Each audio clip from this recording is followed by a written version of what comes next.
Lelaki yang berjalan malam.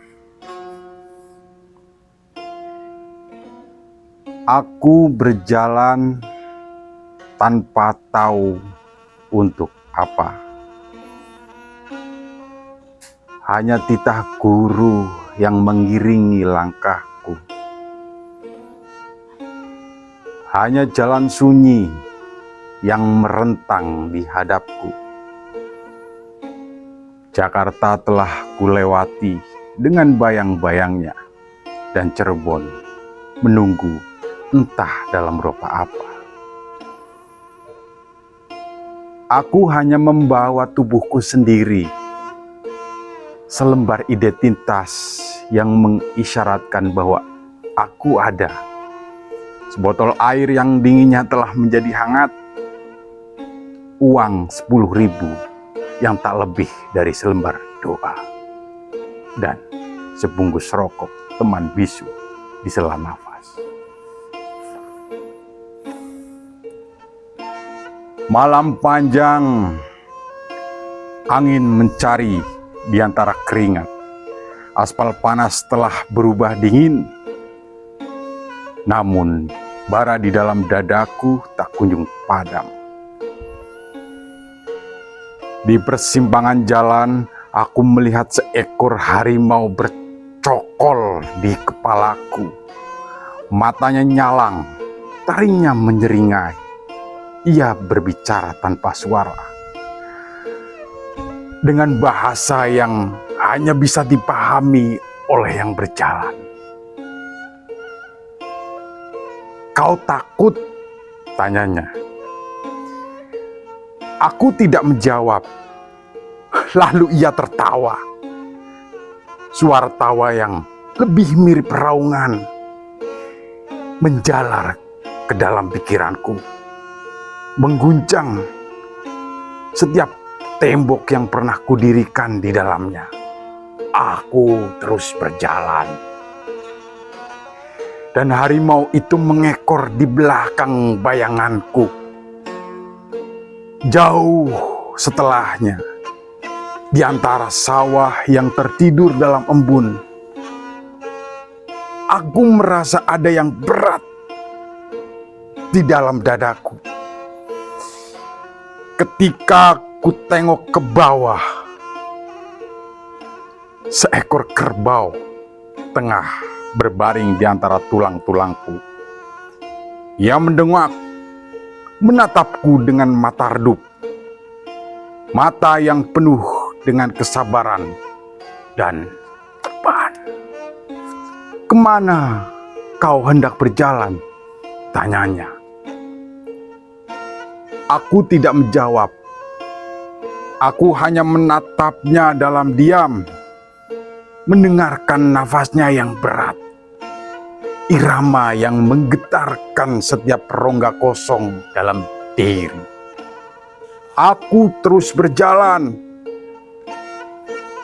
dan kerbau itu bernafas bersama detak jantungku.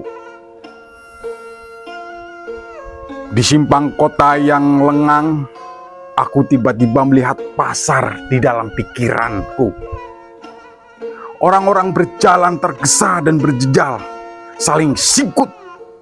Tanpa sadar, luka-luka menganga di antaranya, acuh tanpa suara dan dosa. Tangan-tangan meraih sesuatu yang tak pernah cukup. Uang berpindah tangan seperti debu di atas angin. Terdengar tawa, terdengar tangis, terdengar suara-suara yang berlomba untuk didengar. Aku berdiri di tengah keramaian yang tidak nyata, menyaksikan diriku sendiri membeli sesuatu yang tidak aku perlukan. Namun ketika aku merogoh saku, hanya ada selembar uang 10.000, dan itu tidak cukup untuk membeli jawaban.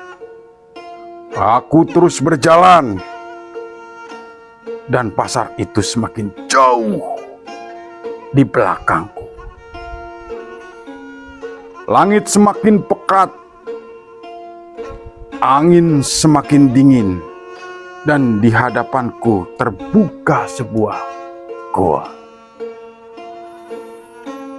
Aku melangkah masuk dan di dalamnya kulihat hutan. Pohon-pohon raksasa menjulang dari tanah yang dingin. Cahaya hanya datang dari retakan-retakan di dinding batu. Dan suara gemuruh yang entah datang dari mana. Di sini aku mendengar suara guru. Kadang jalan keluar adalah jalan masuk ke dalam. Aku terus berjalan dan hutan menyusup ke dalam dadaku. Di ujung jalan aku melihat seseorang. Ia berdiri di kejauhan memegang lentera kecil. Cahayanya temaram namun cukup untuk menunjukkan wajahnya. Dan wajah itu adalah wajahku sendiri. Aku menatapnya dan ia tersenyum dengan mata yang telah mengetahui sesuatu. Aku ingin bertanya, tetapi sebelum kata-kata menemukan bibirku, ia telah berbalik, melangkah lebih jauh ke dalam kegelapan. Aku terus berjalan dan cahaya lentera itu menyala di dalam diriku. Di ujung jalan, ketika langkahku berhenti, aku melihat ke depan. Dan di sana tidak ada apa-apa. Tidak ada jawaban, tidak ada tujuan yang menungguku dengan tangan terbuka. Tidak ada akhir yang mulia, hanya jalan yang telah kulewati. Dan jalan yang masih bisa kutempuh.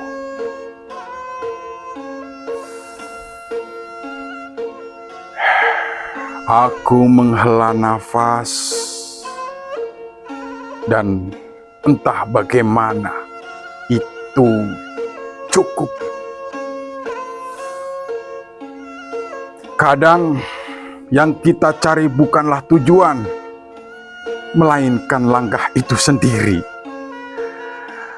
Dan di ujung perjalanan, kita tak menemukan apa-apa kecuali diri kita yang baru.